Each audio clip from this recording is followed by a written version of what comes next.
Contact extraterrestre avec la planète Baavi. Vidéo exposant en résumé le contact extraterrestre avec Baavi, dont le contenu complet est à retrouver dans un article écrit du site contactstellaire.fr.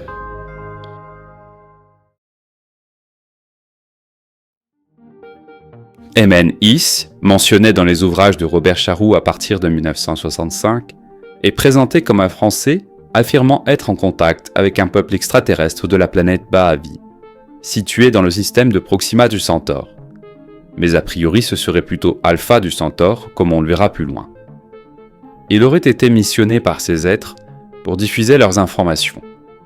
L'individu rencontré par Charroux était en réalité le demi-frère de MN-IS, résidant en région parisienne, appelé Jean Roy, relayant ses propos. Jean Roy est qualifié de représentant de Baavi sur Terre par Charroux, et finalement, il sera la seule personne non anonyme ayant des documents de Baavi à diffuser. En 1968, MN-IS, ou son intermédiaire Jean Roy, fournit davantage de documents et de précisions techniques sur Baavi. MN-IS affirme avoir été emmené sur cette planète pendant 2 mois durant la Seconde Guerre mondiale, précisant avoir été transporté et revenu nu. Robert Charroux fait expertiser les documents techniques d'ordre scientifique fournis par MN-IS, et l'examen confirme leur cohérence non fantaisiste mais inconnue de la science. Intrigué, Charroux publie un résumé des informations dans son livre suivant. MN-IS a fourni une immense quantité de données, incluant un récit détaillé de son séjour sur Baavi, dont les habitants sont appelés les Baals, une grammaire quasi complète de la langue Baal, des schémas des vaisseaux spatiaux appelés Vaidorj, ainsi que quelques textes en arménien à propos de Baavi. Charroux souligne que si tout cela était un canular, il aurait nécessité un effort colossal sans aucun gain personnel. Robert Charroux a relaté le contact avec MN-IS dans son ouvrage « Le livre des secrets trahis » 1965 et l'a complété dans celui intitulé « Le livre du mystérieux inconnu » 1969. Cependant, ces ouvrages abordent de nombreux sujets et les informations sur MN-IS n'y occupent que quelques pages à chaque fois. Elles sont regroupées en un seul endroit par Wendell Stevens dans le livre UFO Contact from Planet Baavi in Proxima Centauri, avec d'autres compléments. Un enquêteur en ufologie avait pu échanger avec Jean Roy, qui lui avait parlé de MN-IS, son demi-frère contacté par Baavi. MN-IS s'appellerait en réalité Stefan Ritchen. On reste au conditionnel car les informations données par Jean Roy sur le lieu et date de naissance de Stefan Ritchen se sont avérées être inexactes. On peut donc considérer que l'identité réelle de MN-IS reste inconnue et l'appeler MN-IS. MN-IS est français. Son père est décédé quand il était petit. Il est parti, jeune, sur la piste des Atlantes dans le Sahara. En 1934, un vieux Touareg rencontré lui révèle l'existence d'une cage secrète contenant des informations cruciales sur les Atlantes. Ensemble, ils partent pour le sud-est de l'Algérie, au pied du Tassili Nagé, mais leur recherche reste infructueuse, jusqu'à la découverte d'une jarre scellée contenant un livre manuscrit écrit en arabe, contenant des pensées et des formules religieuses et datant peut-être de l'an 800, ainsi que 2 parchemins écrits en langue inconnue, glissés dans le livre et qui semblaient plus anciens encore. Déçu, MN-IS paie le Touareg et repart au Maroc avec les documents. Il s'intéresse aux parchemins plus anciens, écrits dans une langue inconnue, qui serait identifiée comme de l'araméen. Il tente d'en faire expertiser l'origine en envoyant une copie en Chine, mais au lieu d'une traduction, on lui propose de l'acheter, ce qu'il refuse. Plus tard, la lecture de ces parchemins permit de voir qu'ils contenaient 5 principes de pensée des Baals. Revenu en France et devenu agent de liaison pour les forces anglaises durant la Seconde Guerre mondiale, il tombe dans une embuscade en novembre 1944, alors qu'il est arrivé en train à Cosne-sur-Loire pour aller à un rendez-vous qu'on lui a fixé. 4 hommes l'enlèvent et l'emmènent en chariot à cheval dans une clairière dans la campagne, à l'est de Cosne près de Vilaine, la nuit, où l'attend un appareil mystérieux. Ils le forcent à se déshabiller et lui prennent ses parchemins qu'il avait sur lui, Peut-être le rendez-vous donné concernait l'origine de ces parchemins, car il a cherché leur signification. Cela n'a pas été précisé. Un géant blond, vêtu de blanc et portant un casque, le fait monter à bord de l'appareil, lui donne une combinaison spatiale à mettre et l'emmène sur Baalvi. 2 mois plus tard, Emen-Is réapparaît en Mongolie. Ses ravisseurs lui rendent ses vêtements, ses parchemins et un laissez-passer pour circuler en Chine. Dès lors, il adopte le nom de Emen-Is. En janvier 1945, Emen-Is traverse la Chine pour rejoindre la France, mais est refoulé à Hong Kong. Il se dirige alors vers la Russie et la Sibérie, où il se lie d'amitié avec un trappeur russe. Ensemble, ils traversent l'Alaska, l'Amérique, l'Amazonie et les Andes, à la recherche de traces d'anciennes civilisations et de contacts extraterrestres, notamment chez les Mayas. En 1963, ils retournent en Asie, où Emen-Is est emprisonné à Shanghai pendant 1 an, avant d'être expulsé en Sibérie. Son compagnon meurt en 1965 en Sibérie. En 1967, Emen-Is épouse une infirmière, Yeroel, et s'installe avec elle en Mongolie. Le 29 janvier 1968, il est de nouveau emmené en voyage vers la planète Baalvi. On ignore les détails de son départ, mais il réapparaît en septembre, après un voyage de 8 mois. Ce long séjour expliquerait pourquoi, après son retour, il est à nouveau apporté à Robert Charroux de nombreux documents inédits. Le 10 novembre 1968, Robert Charroux affirme avoir vu Emen-Is. Ou bien était-ce Jean Roy en fait, ce n'est pas sûr. Selon Jean Roy, son demi-frère, Emen-Is serait venu le voir en France, à La Rochelle, le 12 novembre 1968, avant de repartir en Mongolie pour retrouver son épouse, infirmière dans un sanatorium près d'Oulan-Bator. Emen-Is rédige de longs entretiens qu'il a eus avec les Baha'is. En 1970, il fonde le réseau Baal Contra, un groupe de recherche sur les informations de Baalvi réservé aux membres sérieux, excluant les simples curieux ou les illuminés. Le groupe Baal Contra, parfois considéré comme une secte avec Emen-Is comme gourou, comptait environ 60 membres actifs en Russie, Afrique du Sud, France et surtout Belgique. Son but était l'étude et l'enseignement de la philosophie des Baals, incluant l'apprentissage de la langue Baal et des réflexions sur des questions existentielles. Emen-Is diffuse des monographies contenant les informations sur la vie des Baals et tout ce qu'il a appris sur Baalvi, diffusées uniquement de manière interne. Emen-Is a produit des documents symboliquement cryptés pour transmettre des enseignements spirituels qu'il aurait reçus sur Baalvi, ainsi qu'un glossaire pour traduire les mots de cette langue.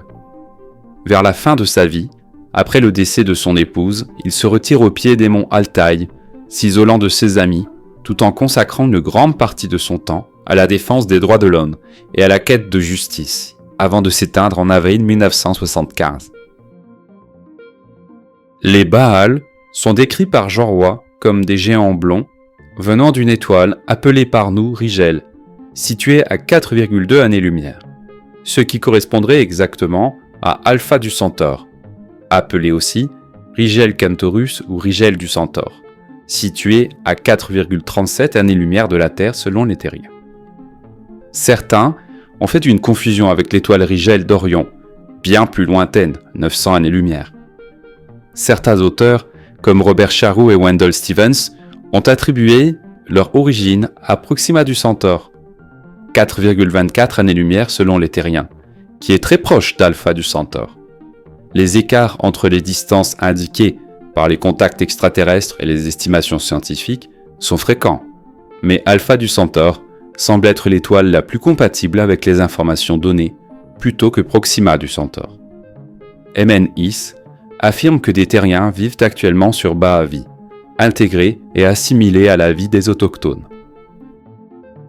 Le nom de leur planète, Baalvi, est tiré de Ba, le nom de leur soleil dans leur langue, et de Vi, qui signifie être en tant que manifestation biologique. Elle est 1,5 fois plus grande que la Terre et possède une gravité 1,3 fois supérieure à celle de la Terre. une pression atmosphérique supportable pour un terrien. Leur année est de 311 jours, et ses journées sont de 27 heures 12 minutes 57,6 secondes. Son climat est agréable, ses nuits sont lumineuses et son soleil éclatant, ce qui vaut à ses habitants le titre de « Fils du Soleil ». Sur Baavi, l'activité humaine est concentrée dans une métropole, tandis que le reste de la planète est laissé à la nature et aux animaux. Les hommes et les femmes y vivent en parfaite égalité, avec une espérance de vie de plusieurs siècles, leur vieillissement étant stoppé à la majorité. L'amour y est libre, sans mariage ni lien affectif, et les relations peuvent être multiples et sans engagement. Après un schisme il y a 10 000 ans, la société des Baal n'est plus fondée sur la famille, et une régulation stricte des naissances est appliquée, les enfants appartenant à la population entière. Leur société, gouvernée par des personnes qui se font appeler les connaisseurs, fonctionne comme une dictature bienveillante, où les règles sont imposées et suivies sans question. Les Baal se désignent comme les fils du soleil et suivent des lois qui, pour nous terriens, seraient jugées inhumaines. À la naissance, un enfant Baal reçoit une plaque dorée sous la peau avec des inscriptions secrètes et est placé dans un centre éducatif où il porte un bracelet numéroté. Après quelques années, il est transféré dans un autre centre et, à l'âge de 10 ans, perd son bracelet. Il retourne ensuite au centre de conception où des connaisseurs lui révèlent ses pouvoirs psychiques et les pratiques pour atteindre l'immortalité. L'individu donne un enfant à la société, puis est stérilisé avant de choisir son nom et de recevoir un nouveau bracelet d'identification. Une fois adulte, il entre à l'université pour se former dans un domaine. Si l'individu choisit de quitter la vie, il libère son ego spirituel au centre de conception, séparant son corps astral de son corps physique. Ce dernier est repris en charge par les connaisseurs, mais ce qu'il a bien ensuite de son corps reste un secret pour eux. L'unité de longueur est le 6, équivalente à 42 cm. Ce fait suggère que les Baal et les Égyptiens ont pu être en contact, car l'unité de mesure 6 des Baal correspond exactement à la coudée des Égyptiens, qui est aussi de 42 cm. Les documents de Baal Contra enseignent la langue de Baavi, parlent de l'existence d'un alphabet dans leurs écrits. Un extrait est disponible dans un des livres de Charroux. En plus des Baal très développés, il existe sur leur planète des géants de 3 mètres de haut, semblables aux Yétis, abominables hommes des neiges. Ils sont doux, mais intellectuellement au niveau d'un enfant de 5 à 8 ans. Ils travaillent dans les fermes nationales et sont traités avec gentillesse, n'ayant pas de relations sexuelles avec les autres habitants, ce qui les distingue des Baal. Ces Yétis, considérés comme les ancêtres communs de nombreuses civilisations, vivent aussi à l'état sauvage sur d'autres planètes habitées, y compris sur Terre, où ils sont signalés dans les montagnes de l'Himalaya et des Andes, évitant tout contact avec les humains. Les vaisseaux Baal, appelés Vaidorj, ressemblent à des soucoupes volantes et peuvent voyager à des vitesses très supérieures à celles de la lumière, permettant des déplacements instantanés dans le temps. Ils utilisent une technologie avancée de propulsion photonique et ionique, ainsi que de la propulsion antigravitationnelle, qui leur permet d'atteindre la vitesse de croisière subluminique de 280 000 km par seconde. La propulsion antigravitationnelle modifie les fréquences vibratoires des corps pour contrer les champs gravitationnels. Les Vaidorj sont équipés de coques neutriniques qui résonnent avec les ondes gravitationnelles pour l'éviter sans nécessité de propulsion par exemple. Les Vaidorj peuvent voyager bien plus vite que la lumière, ainsi que plus rapidement que les ondes gravitationnelles, qui sont elles seulement 17 fois plus rapides que la lumière selon eux. Ils le font dans un temps négatif, où, bien que le temps mécanique de l'univers extérieur soit nul, le temps biologique des occupants reste inchangé. Lorsque le disque dépasse la vitesse absolue de 300 000 km par seconde, il perd sa vitesse pour convertir cette vitesse en une forme d'énergie qui le fait entrer dans le temps négatif. Ce processus est comparable au saut d'un électron entre différentes orbites. Quand un électron arrive sur un autre niveau d'énergie, sa vitesse devient nulle dans le nouvel état d'énergie, la vitesse ayant été convertie en un saut d'état énergétique. Le vaisseau doit alors acquérir une vitesse supplémentaire de propulsion dans la zone d'antitemps pour se déplacer. Les veilles d'orge peuvent ainsi plonger dans l'anti-temps, l'anti-univers, sans être désintégrés. Et le déplacement est possible à des vitesses bien supérieures à la lumière dans cette zone d'anti-temps. Il ne faut pas le confondre avec des antimondes, qui sont des galaxies composées d'antimatière. Univers du temps négatif, dont le sens du temps s'écoule à l'inverse du nôtre, est un concept clé dans leur technologie de voyage spatial. On retrouve ici la même information de l'anti-univers pour le voyage spatial que les Yargans, les Koldasiens, les Humites ou les Pléiadiens de Billy Mayer. Les veilles d'orge sont équipées de canons à antimatière pour se protéger des collisions avec les météorites, en générant un champ magnétique qui écarte les dangers, et un jet de particules accélérées qui désintègre les corps errants. Les Baals possèdent une base secrète sur un atoll des îles Maldives, probablement située près de l'équateur. Ils ont des contacts dans de nombreux pays, recueillant des informations pour les dirigeants de Bahavi. En France, leurs points de contact principaux se trouvent dans les départements du Cher, de l'Indre, de la Creuse et de la Lozère. Il y a 15 000 ans, ils ont construit une base à Baalbek, au Liban, où se trouvent encore d'énormes pierres témoignant de leur expertise en lévitation, notamment la Hadjar el-Goubl, la plus grande pierre taillée du monde.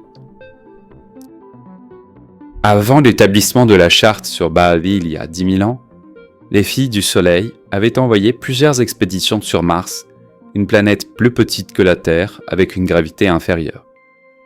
Bien que Mars fût hostile, certaines zones, notamment les canyons, abritaient une forme de vie grâce à la chaleur emmagasinée durant le jour. L'atmosphère martienne était mince, mais certains canyons offraient suffisamment d'oxygène pour soutenir la vie, comme des rongeurs et des lézards. Les astronautes de Bahavi, lors de leur séjour sur Mars, se sont liés avec les martiennes, de peau jaune, donnant naissance à des lignées métissées. Le voyage entre Bahavi et Mars prenait plus de 6 ans terrestres, car le déplacement plus rapide que la lumière, par le voyage en temps négatif, n'était pas encore développé dans leur technologie. Et ces relations étaient également un moyen d'évasion aux règles strictes de la société bahavienne. Il y a environ 12 000 ans, les Martiens, dont les conditions de vie se détérioraient, ont migré vers la Terre, s'installant au Tibet. Ils se sont mêlés aux populations locales, donnant naissance aux peuples jaunes, comme les Chinois, Japonais, Coréens et Mayas. Parallèlement, les astronautes de Bahavi, après leurs expériences sur Mars avec des femmes terriennes, ont remis en question leur société d'origine. Trouvant leur système social répressif, ils se sont rebellés contre les dirigeants et ont conclu un accord pour quitter Bahavi. Cette émigration massive, qui s'est déroulée sur 10 ans, il y a plus de 10 000 ans, a impliqué 827 600 rebelles, principalement des hommes, dont des scientifiques et des astronautes. Ces émigrants sont devenus les ancêtres des terriens modernes. Les Baals affirment qu'ils interviennent discrètement sur Terre pour influencer certains dirigeants et essayer de nous éviter un cataclysme, en utilisant des connaisseurs pour guider les leaders terriens sans qu'ils en aient connaissance. Ils s'inquiètent de l'utilisation dangereuse de la fission atomique et ils envisagent de détruire l'humanité si ces expérimentations inconsidérées devenaient une menace interplanétaire.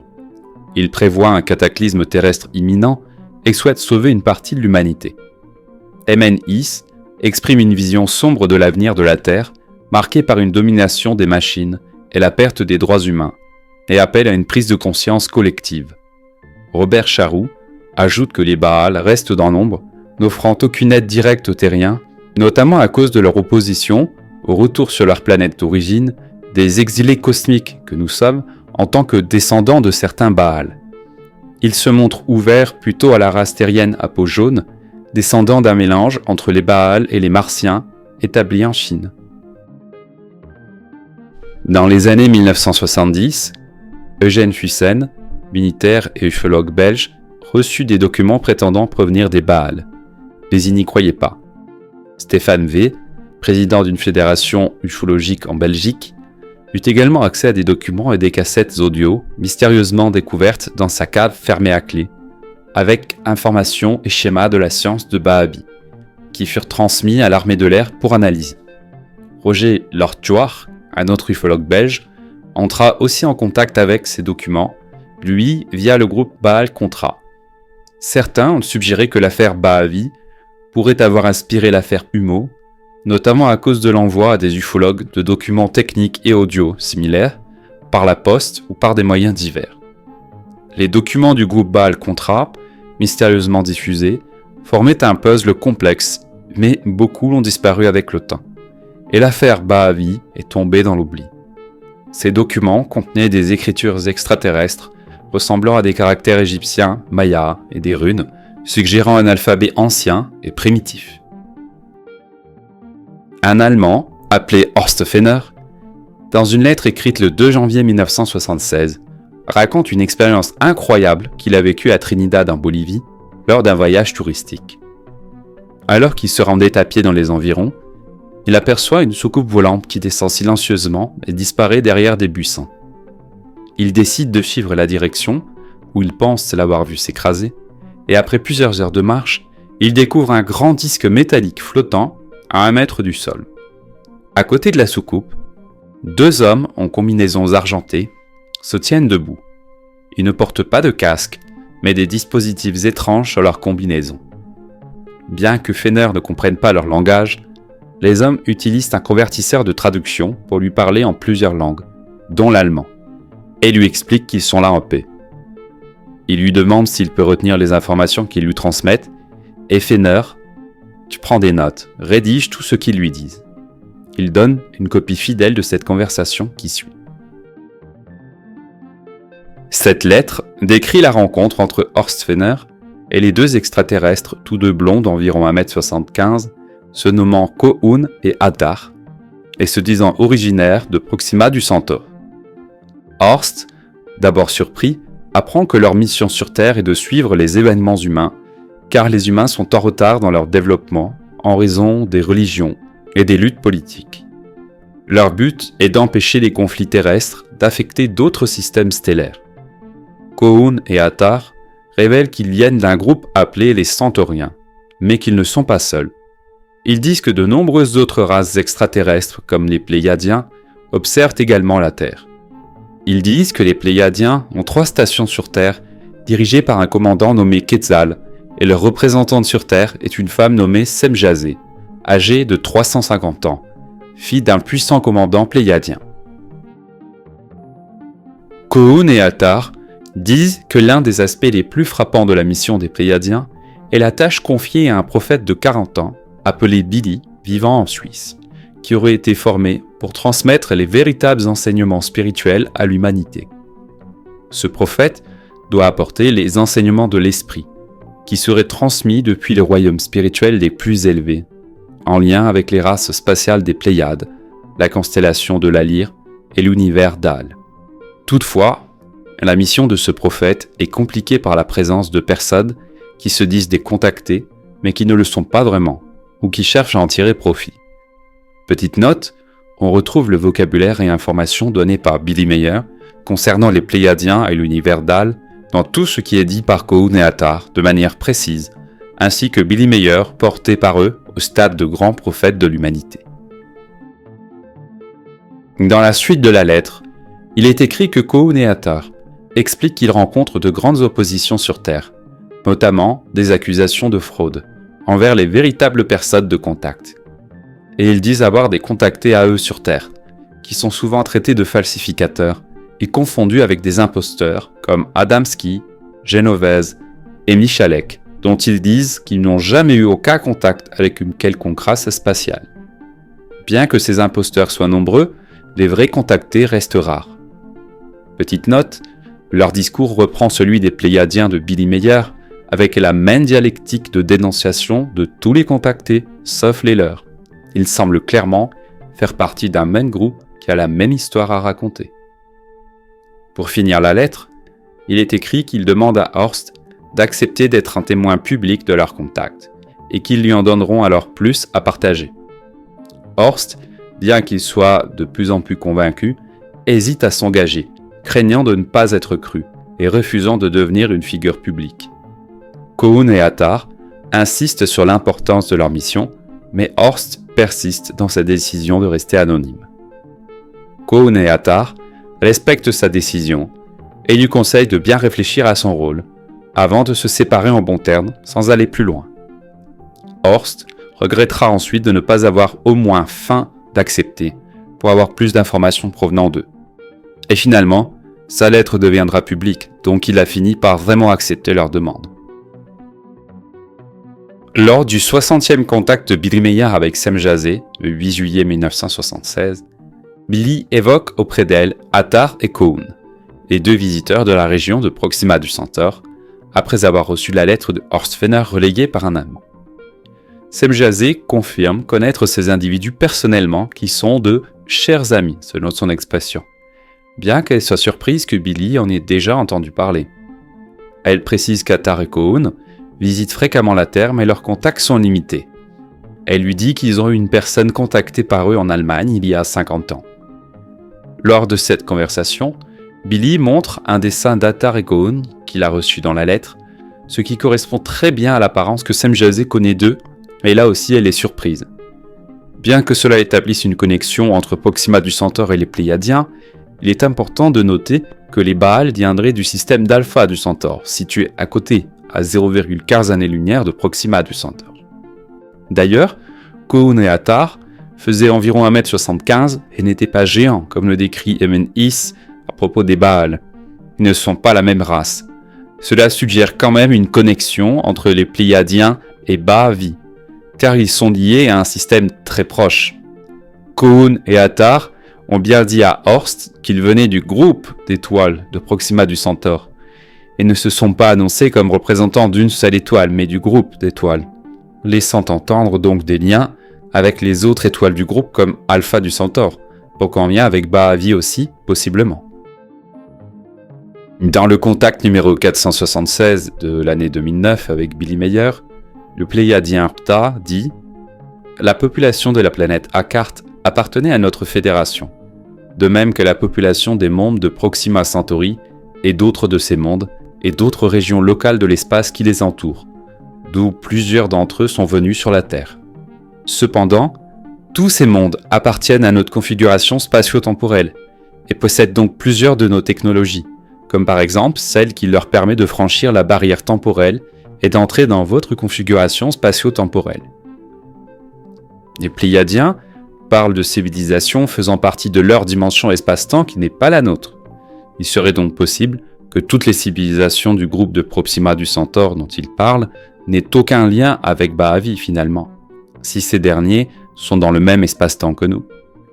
Mais l'information qui suit fera dire que Ba'avi est connu d'eux malgré tout.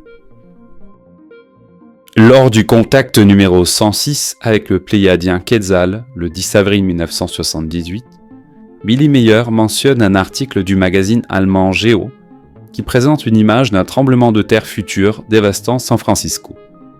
Il constate que cette image correspond presque parfaitement à une photo qu'il a prise lors d'un voyage dans le temps avec les Pléiadiens, où il a vu un tel événement se produire.